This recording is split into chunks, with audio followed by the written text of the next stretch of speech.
Welcome back, everyone, for another deep dive. We get a lot of fascinating material sent to us about AI, but this time you've really outdone yourselves with these articles connecting AI and, well, human emotion. Definitely not your typical tech talk, is it? Right, AI and the power of the heart. That's what we're going to be exploring today, right? Could leading with our hearts actually be the key to navigating this whole AI revolution? It's a fascinating question, and it really does get at something that often gets overlooked.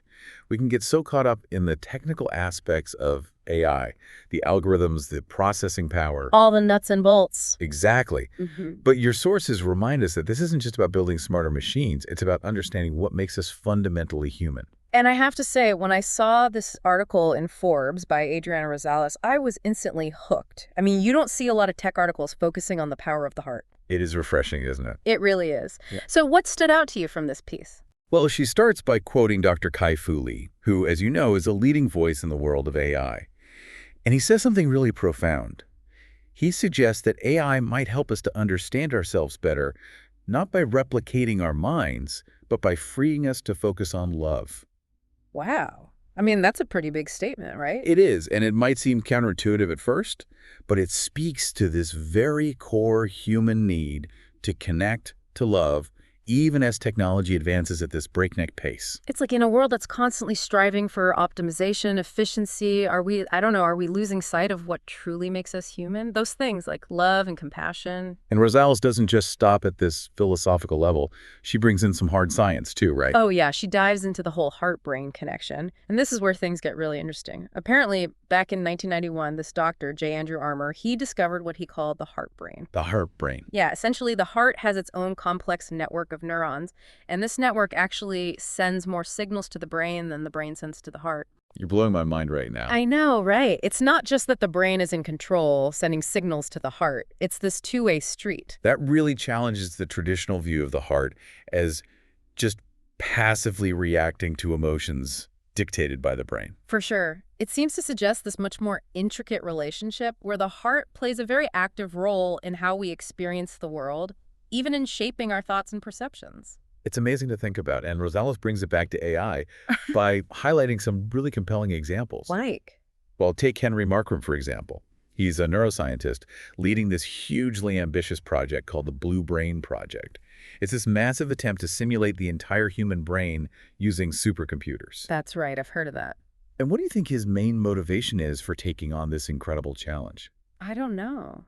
To advance our understanding of the brain. Well, yes, but on a much more personal level, he wants to understand autism because his own son is on the autism spectrum. Oh, wow, that's right, I'd forgotten that. So even at the forefront of AI, we see these very human emotions like love and this deep desire to connect driving these groundbreaking endeavors. It's pretty inspiring when you think about it like that. It is. And then you have someone like Ray Kurzweil, the futurist. He's spoken extensively about his desire to use advanced technology to, well, essentially reconnect with his deceased father. Yeah, it was featured in that documentary, Transcendent Man. Exactly. Again, this profound love, this longing for connection, pushing the boundaries of what's technologically possible. It really makes you think, doesn't it? But that leads to a really important question. How do we ensure that this human element, this heart-centered approach, isn't lost as AI becomes increasingly complex, increasingly sophisticated? You've hit the nail on the head. Yeah. And luckily, Rosales offers a sort of roadmap for navigating this new world. Yeah. She lays out 3 key points. Yeah, so Rosales, she gives us these 3 guideposts, I guess you could call them, for how we can kind of walk this path, embrace AI, but not lose ourselves in the process. Yeah. Okay, so what's the first one? What's step 1 on this roadmap? So it actually starts with ourselves, which I don't know about you, but when I think about cutting-edge technology, self-reflection isn't exactly the first thing that springs to mind. Right. It seems a little counterintuitive, doesn't it? Like, shouldn't we be focusing on algorithms and data sets and all of that? You'd think so, but Rosales makes a really compelling case for the importance of self-knowledge. It's about going deeper, understanding that heart-brain connection we were just talking about. It's not enough to just recognize that we have emotions. It's about understanding how those emotions, our values, our very humanness, influences the way we think, the way we act, the choices we make. So it's like we can't build a better future with AI if we don't even fully understand ourselves. Exactly. And that leads to the second point, shifting our perspective. We've all seen those headlines. AI is going to take over the world. Robots are coming for our jobs. It can be kind of freaky when you really think about it. For sure. But Rosales encourages us to move away from that fear-based narrative. Instead of seeing AI as this threat, what if we saw it as a tool? Okay, I like where you're going with this. A tool for Good. A yeah. tool to enhance connection, to build stronger communities. I mean, think about the global challenges we're facing, Right. climate change, poverty, disease. What if we could leverage AI to help us solve these problems, to bring people together instead of tearing us apart? It's like instead of being afraid of AI, we should be thinking about how we can use it to amplify the best parts of ourselves. Right. And to do that, we have to be really intentional about the values that are shaping this technology, which brings us to Rosales' third point. We can't just assume that AI will automatically reflect our values.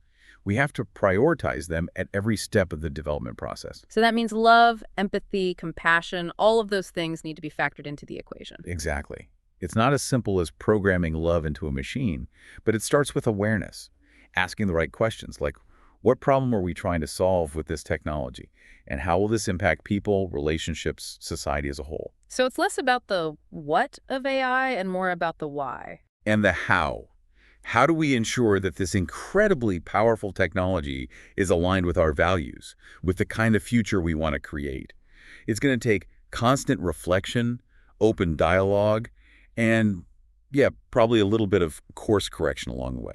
This is pretty profound stuff. We've gone from the heart-brain connection to, like, literally shaping the future of AI with love. It's pretty amazing thought when you really let it sink in, isn't It it? really is. It's like we're not just talking about some far-off future anymore. We're talking about choices we're making right now, today. Exactly. And that's what makes this conversation so important. The decisions we make today, the questions we ask, the values we prioritize, and all feeds into the development of AI and how it shapes our world. Yeah, no pressure, right? Right. But it's also incredibly exciting when you think about it. We're not just passive bystanders in the face of this massive technological shift. We have a say in how it unfolds. Absolutely. We have agency. And that brings us back to that unexpected hero of our story, the heart.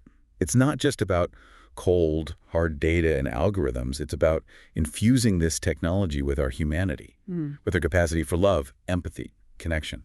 That's what Rosales is advocating for, isn't it? This conscious effort to guide AI's development with the best of what makes us human. Yes. And it requires us to stay engaged, to stay informed, to never stop questioning and exploring. So it's not a one-and-done kind of deal. Definitely not. This is an ongoing conversation, an ongoing process of learning and adapting. And ultimately, the question isn't just, what can AI do? It's what do we want it to do? How can we guide its development with the very best of our humanity? Those are some really profound questions. I think we'll have to leave our listeners to ponder those for now. I think that's a good place to leave it. It really is. So as we venture into this new frontier of artificial intelligence, let's remember the wisdom of our own hearts. Because the future isn't written in lines of code, it's written in the choices we make today.